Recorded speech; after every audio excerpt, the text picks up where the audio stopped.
നമ്മൾ കഴിഞ്ഞ ക്ലാസ്സിൽ ഇഫ് ക്ലോസ് ആണ് ഡിസ്കസ് ചെയ്തുകൊണ്ടിരുന്നത്. അപ്പോൾ ഇഫ് ക്ലോസിൽ രണ്ട് കാര്യങ്ങളാണ് നമ്മൾ ഡിസ്കസ് ചെയ്തത്. സീറോ കണ്ടീഷണൽ ക്ലോസും അതുപോലെ തന്നെ ടൈപ്പ് 1 കണ്ടീഷണൽ ക്ലോസും ആണ് ഡിസ്കസ് ചെയ്തത്. അപ്പോൾ ഇനി നമ്മൾ ഡിസ്കസ് ചെയ്യാൻ പോകുന്നത് സെക്കൻഡ് കണ്ടീഷണൽ ആൻഡ് തേർഡ് കണ്ടീഷനാണ്. അപ്പോൾ ഫസ്റ്റ് സെക്കൻഡ് ആദ്യത്തെ ഫസ്റ്റിൻ്റെയും സീറോയുടെയും കണ്ടീഷൻ കണ്ട് അത് മനസ്സിലാക്കിയിട്ട് വേണം ഇങ്ങോട്ടേക്ക് വരാൻ. അതായത് ഇനി നമ്മൾ പറയാൻ പോകുന്നത് ടൈപ്പ് സെക്കൻഡ് കണ്ടീഷനാണ് പറയാൻ പോകുന്നത്. അപ്പോൾ നോക്കി, ടൈപ്പ് സെക്കൻഡ് കണ്ടീഷണൽ, അതായത് സെക്കൻഡ് കണ്ടീഷണൽ ക്ലോസ് സാധാരണ ഉപയോഗിക്കുന്ന സിറ്റുവേഷൻ ഏതാണെന്ന് നമ്മൾ ആദ്യം എന്ത് ചെയ്യണം, മനസ്സിലാക്കണം. അതായത് സെക്കൻഡ് കണ്ടീഷണൽ ക്ലോസ് എന്ന് പറയുന്നത് നടക്കാൻ യാതൊരു വിധത്തിലുള്ള സാധ്യതയും ഇല്ലാത്ത, അല്ലെങ്കിൽ നടക്കാനുള്ള സാധ്യത വളരെ കുറഞ്ഞ കണ്ടീഷൻസുകളിൽ നമ്മൾ പറയുന്നതാണ് ഈ പറയുന്ന സെക്കൻഡ് കണ്ടീഷണൽ ക്ലോസ് എന്ന് പറയുന്നത്. അതായത് ഒരു ഇമാജിനറി സിറ്റുവേഷൻ, അതായത് ഒരു ഇമാജിനറി കണ്ടീഷൻ, ഇല്ലാത്ത ഒരു കാര്യം ഉണ്ട് എന്ന് നമ്മൾ പറയണം, അങ്ങനെ ആയിരുന്നു എങ്കിൽ എന്ന് നമ്മൾ പറയാണ്. ഒരു സിമ്പിൾ ആയിട്ടുള്ള ഒരു എക്സാമ്പിൾ തന്നെ പറഞ്ഞാൽ നമുക്ക് മനസ്സിലാവും. നോക്കിയേ, സാധാരണ എപ്പോഴും നമ്മൾ പറയുന്നതാണ് if she were a girl, she were a bird, she would fly എന്നുള്ളത്. അതായത് അവളൊരു പക്ഷിയായിരുന്നെങ്കിൽ അവൾക്ക് പറക്കാൻ കഴിയുമായിരുന്നു എന്ന് നമ്മൾ സാധാരണഗതിയിൽ പറയുന്നതാണ്. അല്ലെങ്കിൽ ഞാനൊരു പക്ഷിയായിരുന്നു എങ്കിൽ, if I were a bird I would fly എന്നുള്ളത്, ഞാനൊരു പക്ഷിയായിരുന്നെങ്കിൽ ഞാൻ പറഞ്ഞേനെ എന്നുള്ളത്. അപ്പോൾ അത് ഒരിക്കലും അത് ഹാപ്പൻ ചെയ്യാത്തൊരു കാര്യമാണ്. അതായത് ഒരിക്കലും അങ്ങനെ ഒരു കാര്യം നടക്കാത്തൊരു കാര്യമാണ്. പക്ഷേ അതൊരു ഇമാജിനറി ആയിട്ട് നമ്മൾ പറഞ്ഞതാണ്, അങ്ങനെ സംഭവിച്ചിരുന്നുവെങ്കിൽ അങ്ങനെ ഞാൻ ചെയ്തേനെ എന്ന് ഇമാജിനറി ആയിട്ട് പറയുന്ന ഒരു കാര്യമാണ്. അപ്പോൾ ഇത്തരത്തിൽ ഇമാജിനറി ആയിട്ടുള്ള ഒരു കാര്യം പറയുമ്പോൾ, അത്തരത്തിലൊരു ഇംപ്രോബബിൾ ആയിട്ടുള്ള ഒരു കാര്യം പറയുമ്പോൾ, അല്ലെങ്കിൽ അൺലൈക്ലി കണ്ടീഷൻസ് പറയുമ്പോൾ, അതായത് അങ്ങനെ സംഭവിക്കത്തില്ല പക്ഷെ നമ്മൾ അങ്ങനെ സംഭവിച്ചതായിട്ട് പറയുമ്പോൾ, അത്തരത്തിലുള്ള കണ്ടീഷൻസുകളിൽ നമ്മൾ ഉപയോഗിക്കുന്നതാണ് ഈ പറയുന്ന സെക്കൻഡ് കണ്ടീഷണൽ ക്ലോസസുകൾ എന്ന് പറയുന്നത്. അതുകൊണ്ട് തന്നെ ഇതിനെ ഇംപ്രോബബിൾ ഓർ അൺലൈക്ലി കണ്ടീഷൻസ് എന്നും വിളിക്കാറുണ്ട്. ഓക്കെ ആണല്ലോ. ഇനി നമ്മൾ ഇതിൻ്റെ ജനറൽ ആയിട്ടുള്ള ഒരു ഫോമുല നമുക്ക് നോക്കാനായിട്ട് പോവാം. അതായത് നോക്കി, ആദ്യം നമ്മൾ പറഞ്ഞു ഇഫ് ഉണ്ട്, ഇഫ് ക്ലോസ് ഉണ്ട്. അപ്പോൾ ഇത് മുന്നത്തെ ക്ലാസ് കണ്ടാലേ നമുക്കിത് മനസ്സിലാവത്തുള്ളൂ, രണ്ട് ക്ലോസ് ഉണ്ടെന്നും എങ്ങനെയാണ് അതിനെ ഐഡന്റിഫൈ ചെയ്യുന്നതെന്നും ഒക്കെ നമുക്ക് മനസ്സിലാവത്തുള്ളൂ. അപ്പോൾ നോക്കിയേ, ഒരു ഇഫ് ക്ലോസ് കാണും. ഇഫ് ക്ലോസിൽ ഇഫിനോടൊപ്പം V2 ഫോം ഓഫ് ദി വെർബാണ് വരുന്നത് എങ്കിൽ, V2 form of the verb അല്ലെങ്കിൽ വെയർ, ഡിഡ് എന്നൊക്കെയാണ് വരുന്നത് എങ്കിൽ നമ്മൾ മനസ്സിലാക്കിക്കോണം അത് സെക്കൻഡ് കണ്ടീഷണലാണ് അവിടെ വരുന്നതെന്ന്. അതായത് ഇഫ് എന്ന് പറയുന്ന ക്ലോസിൽ ഇഫിനോടൊപ്പം V2 form of the verb അല്ലെങ്കിൽ സിമ്പിൾ പാസ്റ്റ് ആണ് അല്ലേ, past form of the verb വരികയാണ്, അതുപോലെ വെയർ വരികയാണ്, ഡിഡ് വരികയാണ്. അങ്ങനെയാണെങ്കിൽ കോമ കഴിഞ്ഞ് മെയിൻ ക്ലോസിൽ എന്താണ് വരേണ്ടത്? മെയിൻ ക്ലോസിൽ വുഡ് അല്ലെങ്കിൽ കുഡ് അല്ലെങ്കിൽ should plus V1 form of the verb ആയിരിക്കും. വുഡ് അല്ലെങ്കിൽ കുഡ് അല്ലെങ്കിൽ should plus V1 form of the verb ആയിരിക്കും വരുന്നത്. എക്സാമ്പിൾ നോക്കിയേ, if you came with me I would show you the house എന്നുള്ളതാണ്. ഓക്കെ, അവിടെ if you came with me എന്നുള്ളത് if ക്ലോസും I would show you the house എന്നുള്ളത് main ക്ലോസും ആണ്. If you came with me എന്നുള്ളത് if ക്ലോസും അടുത്ത വരുന്നത് കോമ കഴിഞ്ഞിട്ട് വരുന്നത് എന്താണ്? മെയിൻ ക്ലോസും ആണ്. ആണല്ലോ. ഇഫ് ക്ലോസ് നോക്കിയേ, if you came with me എന്നുള്ളതാണ്. അതിൽ ഇഫ് കഴിഞ്ഞു കഴിഞ്ഞാൽ കെയിം ആണ് വരുന്നത്. കെയിം എന്ന് പറയുന്നത് എന്താണ്? V2 ഫോം ഓഫ് ദി വെർബാണ് അല്ലെ, പാസ്റ്റ് ഫോം ഓഫ് ദി വെർബാണ്. അതായത് കം കെയിം ആണ് അല്ലെ, V2 form of the verb അല്ലെങ്കിൽ പാസ്റ്റ് ഫോം ഓഫ് ദി വെർബാണ്. അപ്പൊ അങ്ങനെ വന്നതുകൊണ്ട് തന്നെ മെയിൻ ക്ലോസ് എങ്ങനെയാണ് വരുന്നത്? കോമ കഴിഞ്ഞ് സബ്ജക്റ്റ് കഴിഞ്ഞിട്ട് മെയിൻ ക്ലോസിൽ എന്താ വരേണ്ടത്? വുഡ് അല്ലെങ്കിൽ കുഡ് അല്ലെങ്കിൽ ഷുഡ് ആണ് വരുന്നത്. നമ്മളിവിടെ ഓപ്ഷനിൽ വുഡ് ആയതുകൊണ്ട് വുഡ് എടുത്തു എന്നിരിക്കട്ടെ. അപ്പൊ ഐ വുഡ്, അത് കഴിഞ്ഞിട്ട് എന്താണ് വരുന്നത്? Base form of the verb തന്നെയാണ് വരുന്നത്. ഐ വുഡ് ഷോ എന്ന് മതി. അപ്പോൾ I would show you the house എന്ന് മതി. ചിലപ്പോൾ ചിലർക്ക് എഴുതാനുള്ള ഒരു ടെൻഡൻസി കാണും, ഐ വുഡ് ഷോവ്ഡ് എന്ന് എഴുതാനുള്ള ടെൻഡൻസി കാണും. അതായത് ഇവിടെയും V2 ആയതുകൊണ്ട് ഇപ്പുറത്തും V2 എഴുതാനുള്ള ഒരു ടെൻഡൻസി വരും. പക്ഷെ അത് ഇൻകറക്റ്റ് ആണ്. ഓക്കെ, അടുത്ത നോക്കിയേ, if I knew her number I would tell you എന്നുള്ളതാണ്. അപ്പോൾ if I knew her number എന്നുള്ളതാണ്. അപ്പോൾ നോ ന്യൂ ആണ് അല്ലേ. അതായത് ഇഫ് കഴിഞ്ഞിട്ട്, ഇഫ് ക്ലോസിൽ ഇഫ് കഴിഞ്ഞിട്ട് ന്യൂ എന്ന് പറയുന്ന V2 ഫോം ഓഫ് ദി വെർബാണ് വന്നിരിക്കുന്നത്. അപ്പോൾ അതുകൊണ്ട് തന്നെ കോമ കഴിഞ്ഞ് വരുന്ന മെയിൻ ക്ലോസിൽ എന്താണ്? ഐ വുഡ് ടെൽ എന്നുള്ളതാണ്. Would plus V1 form of the വെർബാണ്. V1 ഫോം ഏതാണ് ഇവിടെ? ടെൽ ആണ് അല്ലേ. അപ്പോൾ ടെൽ ആണ് വന്നിരിക്കുന്നത്. ഇനി അടുത്ത നോക്കിയേ, അടുത്തത് if I had enough money I would buy a flat എന്നുള്ളതാണ്. അതിൽ if I had enough money എന്നുള്ളത് ഇഫ് ക്ലോസും I would buy a flat എന്നുള്ളത് മെയിൻ ക്ലോസും ആണ്. അതിൽ ഇഫ് ക്ലോസ് നോക്കിക്കഴിഞ്ഞാൽ ഇഫ് കഴിഞ്ഞിട്ട് ഐ ഹാഡ് എന്നാണ് വന്നിരിക്കുന്നത്. ഓക്കെ, ഇഫ് കഴിഞ്ഞിട്ട് ഹാഡ് എന്നുള്ളത് V2 ഫോം ഓഫ് ദി വെർബാണ്. ആണല്ലോ, ആണ്. ഇവിടെ ഹാഡ് എന്നുള്ളത് ഒരിക്കലും നമ്മളൊരു എന്താണ് ഒരു ഓക്സിലറി വെർബായിട്ട് അല്ലെങ്കിൽ ഹാഡ് ബീൻ, ഹാവ് ബീൻ, അതല്ല. ഇവിടെ ഹാഡ് എന്നുള്ളത് വെർബിന് പകരമായിട്ട് വന്നിരിക്കുന്നതാണ്. വെർബിന്റെ ബേസ് ഫോം ആയിട്ടുള്ള ഹാഡ് എന്ന് ഹാവ്, ഹാസ്, ഹാഡ്, അതിൽ ഹാസിന്റെ V2 ഫോം ആയിട്ടുള്ള ഹാഡ് ആണ് ഇവിടെ വന്നിരിക്കുന്നത്. ഇവിടെ ഹാഡ് എന്ന് പറയുന്നത് വെർബിന്റെ ഫോമിലാണ് വന്നിരിക്കുന്നത്. ഓക്കെ ആണല്ലോ. അപ്പോൾ ഇഫ് ഐ ഹാഡ് എന്ന് വന്നിട്ടുണ്ട്. അതായത് ഇഫ് ഐ ഹാഡ് എന്ന് പറയുന്നത് എന്താണ്? V2 ഫോം ഓഫ് ദി വെർബാണ്. ഇനഫ് മണി, അത് കഴിഞ്ഞിട്ട് എന്താണ്? കോമ കൊടുത്തു കഴിഞ്ഞാൽ ഐ വുഡ് വന്നിട്ടുണ്ട്. ഓക്കെ ആണല്ലോ. ഐ വുഡ് ബൈ എന്താണ്? V1 ഫോം ഓഫ് ദി വെർബാണ്. അപ്പൊ അതാണ് പറയുന്നത്, if I had enough money I would buy a flat. അപ്പൊ ഇവിടെ ശ്രദ്ധിക്കേണ്ട കാര്യം, ഇവിടെ ഹാഡ് എന്ന് പറയുന്നത് ഒരിക്കലും പെർഫെക്റ്റ് ടെൻസിൽ ഉപയോഗിച്ചിരിക്കുന്ന ഒരു കാര്യമല്ല. ഓക്കെ ആണല്ലോ. ഹാഡ് ബീൻ, ഹൗ ബീൻ അങ്ങനെ ഉപയോഗിക്കുമ്പോൾ ഉള്ള ഹാഡ് അല്ല ഇവിടെ ഉപയോഗിച്ചിരിക്കുന്നത്, മറിച്ച് ഇതൊരു വെർബിന്റെ ഫോമിൽ ഉപയോഗിച്ചിരിക്കുകയാണ്. ഹാസ് എന്ന് പറയുന്ന ബേസ് ഫോമിനെ V2 ഫോമിലോട്ട് മാറ്റുമ്പോൾ ഹാഡ് ആക്കി ഉപയോഗിച്ചിരിക്കുകയാണ്. അതാണ് നമ്മളിവിടെ ശ്രദ്ധിക്കേണ്ട കാര്യം എന്ന് പറയുന്നത്. ഓക്കെ ആണോ? ഇത് ഞാൻ ഇവിടെ എടുത്തു പറയാനുള്ള കാര്യം, നമ്മൾ ഇനി അടുത്ത കണ്ടീഷൻ പഠിക്കുന്ന സമയത്ത് അവിടെ ഹാഡ് വരുന്നുണ്ട്. അപ്പോൾ മോസ്റ്റ് പ്രോബബ്ലി നമുക്ക് ആ ഒരു കണ്ടീഷൻ ആണെന്ന് റിലേറ്റ് ചെയ്യാനുള്ള ഒരു ടെൻഡൻസി വരും. ഓക്കെ, അത് ഒഴിവാക്കാനാണ് ഞാൻ ഇത് ഒന്നുകൂടി എടുത്ത് പറഞ്ഞത്. ഇവിടെ സെക്കൻഡ് കണ്ടീഷനിലാണ് നമ്മൾ ഇത്രയും നേരം പറഞ്ഞത്. അപ്പൊ സെക്കൻഡ് കണ്ടീഷനിൽ ഒരു എക്സെപ്ഷൻ ഉണ്ട്. എക്സെപ്ഷൻ അല്ല, സെക്കൻഡ് കണ്ടീഷനിൽ ഒരു പ്രത്യേകതയുണ്ട്. ആ പ്രത്യേകത എന്താണെന്ന് ചോദിച്ചു കഴിഞ്ഞാൽ, ഇത്രയും വരെ പറഞ്ഞപ്പോൾ നമ്മൾ മനസ്സിലാക്കിയത് ഇഫിനോടൊപ്പം ഒന്നുകിൽ എന്ത് വരണം? V2 form of the verb വരിക, അല്ലെങ്കിൽ നമ്മൾ പറഞ്ഞത് വെയർ വന്നു, അതല്ലെങ്കിൽ ഡിഡ് വന്നു. ഈ കണ്ടീഷൻ ആണല്ലോ നമ്മൾ ജനറൽ ഫോമുല എഴുതിയപ്പോൾ പറഞ്ഞത് if plus V2 or were or did ആണ്. അപ്പോൾ അങ്ങനെ വരുവാണെങ്കിൽ നമുക്ക് മെയിൻ ക്ലോസ് വുഡ് അല്ലെങ്കിൽ ഷുഡ് അല്ലെങ്കിൽ could plus V1 form of the verb എഴുതാനായിട്ട് പറ്റും എന്നാണ് പറഞ്ഞത്. ഇനി 2-3 എക്സാമ്പിൾ നോക്കിയേ. If I were to go on a holiday I would go to London എന്നുള്ളതാണ്. അപ്പോൾ ഇവിടെ ഇഫ് ക്ലോസും ഉണ്ട്, ഒരു മെയിൻ ക്ലോസും ഉണ്ട്. ഓക്കെ ആണല്ലോ. ഇവിടെ മെയിൻ ക്ലോസ് നോക്കിക്കഴിഞ്ഞാൽ അറിയാം, I would go, would plus V1 form of the വെർബാണ്. ആണല്ലോ, ആണ്. ഇനി ഇഫ് ക്ലോസ് എടുത്തു കഴിഞ്ഞേ, ഇഫിൽ നോക്കിയേ, if I were to go on a holiday, അവിടെ നമുക്ക് ഐ വെയറിന് പകരം ഐ വോസ് കൊടുത്താലും പോരെ, അല്ലെ? അങ്ങനെ ഒരു ചിന്ത നമുക്ക് വരും. നോക്കിയേ, ഐ വാസ് അല്ലെ കൂടുതൽ സ്യൂട്ടബിൾ. ഇനി അടുത്തത് നോക്കിക്കേ, if she were to win the lucky draw, she would get a new car. അപ്പൊ ഈ ഒരു എക്സാമ്പിളിൽ she would get a new car എന്നുള്ളത് എന്താണ്? മെയിൻ ക്ലോസ് ആണ്, അല്ലെ? അതിൽ would plus V1 form of the verb വന്നിട്ടുണ്ട്. ശരിയാണല്ലോ, ആണ്. ഇനി അവിടെ ഇഫ് ക്ലോസ് നോക്കിക്കഴിഞ്ഞാൽ അറിയാം, if she were to win the lucky draw ആണ്. അവിടെ ഷീ വാസ് അല്ലേ വരേണ്ടത്? വാസ് അല്ലേ സാധാരണഗതിയിൽ നമ്മൾ ഉപയോഗിക്കുന്നത്? She was, I was, he was, അങ്ങനെ സിംഗുലർ ഫോമിലൊക്കെ ഉപയോഗിക്കുന്നതിനോടൊപ്പം നമ്മൾ വാസ് അല്ലേ സാധാരണഗതിയിൽ ഉപയോഗിക്കാറ്. പക്ഷെ ഇവിടെ എന്തുകൊണ്ട് നമ്മൾ വേർ ഉപയോഗിച്ചു? അല്ലെ? വാസ് ഉപയോഗിച്ചാലും പോരെ. വാസ് ആണെങ്കിലും അതൊരു V2 ഫോം എന്ന് പറയുന്ന ഇഫ് പ്ലസ് V2 ഫോം എന്ന് പറയുന്ന ആ ഒരു അതുപോലെ തോന്നുമല്ലോ.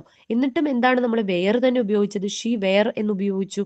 അതുപോലെ തന്നെ അടുത്തത് ഇഫ് ഐ വെയർ യു, അതുപോലെ if she were a bird എന്നൊക്കെ ഉപയോഗിക്കാൻ കാരണം, ഇവിടെ നമ്മൾ ശ്രദ്ധിക്കേണ്ട കാര്യം, ഇവിടെ മാത്രം സംഭവിക്കുന്ന ഒരു കാര്യമാണ്, ഷിയോടൊപ്പവും ഹിയോടൊപ്പവും ഐയോടൊപ്പവും ഒക്കെ എന്തേ വരത്തുള്ളൂ?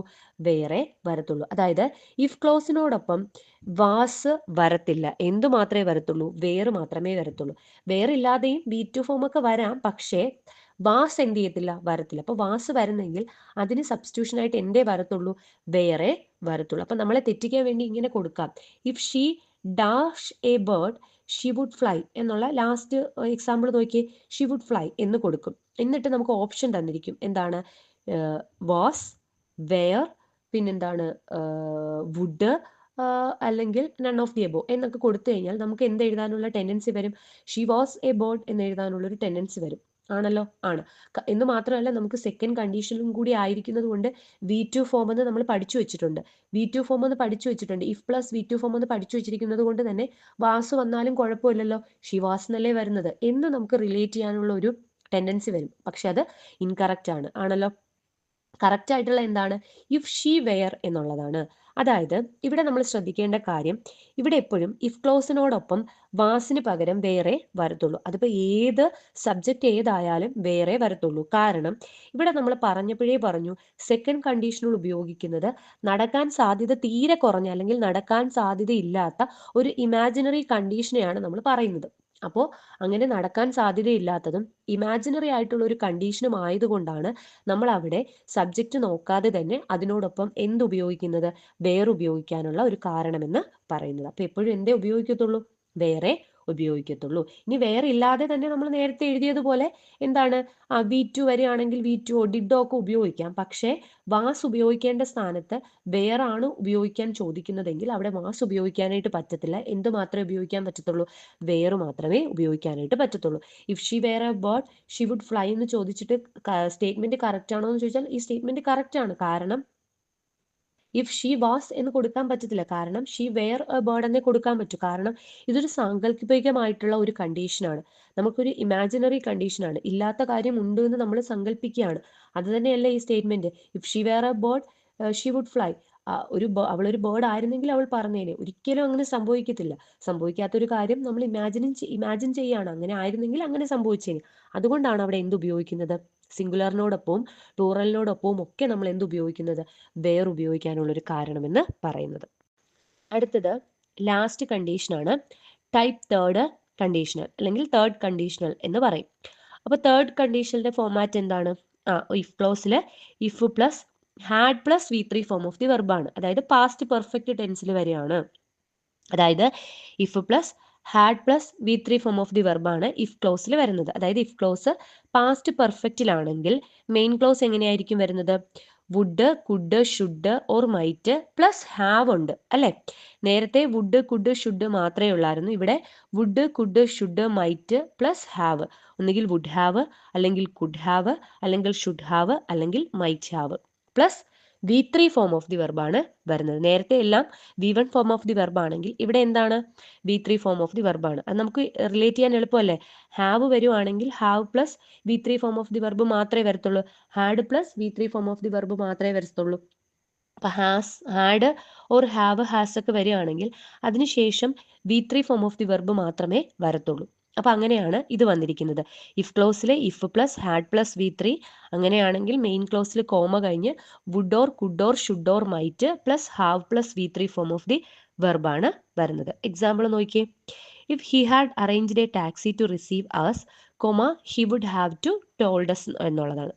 അതായത് ഇവിടെ if he had arranged a taxi to receive us എന്നുള്ളത് ഇഫ് ക്ലോസും he would have told us എന്നുള്ളത് മെയിൻ ക്ലോസുമാണ്. അപ്പോൾ അതിൽ ഇഫ് ക്ലോസ് നോക്കിയേ, if he had arranged a taxi എന്നുള്ളതാണ്. അതായത് അതിനകത്ത് ഇഫ് കഴിഞ്ഞിട്ട് ഹാഡ് പ്ലസ് V3 ആണ് വന്നിരിക്കുന്നത്. ഹാഡ് പ്ലസ് അറേഞ്ച്ഡ് എന്നുള്ളത് V3 ആണ്.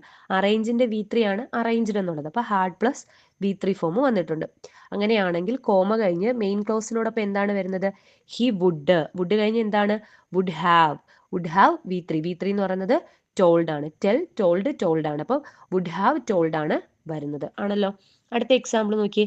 If you had studied well, you would have passed എന്നുള്ളതാണ്. അതിൽ if you had studied well എന്നുള്ളത് ഇഫ് ക്ലോസ് ആണ്. അതിനകത്ത് ഹാഡ് സ്റ്റഡീഡ് വന്നിട്ടുണ്ട് അല്ലേ. Had plus V3, if plus had plus V3 വന്നിട്ടുണ്ട്. അങ്ങനെയാണെങ്കിൽ മെയിൻ ക്ലോസ് എന്താണ്, യു വുഡ് ഹാവ് പാസ്ഡ് എന്നുള്ളത് V3 ഫോം ആണ്. അപ്പോൾ യു വുഡ് ഹാവ് പാസ്ഡ് എന്ന് വന്നു. അടുത്ത നോക്കിയേ.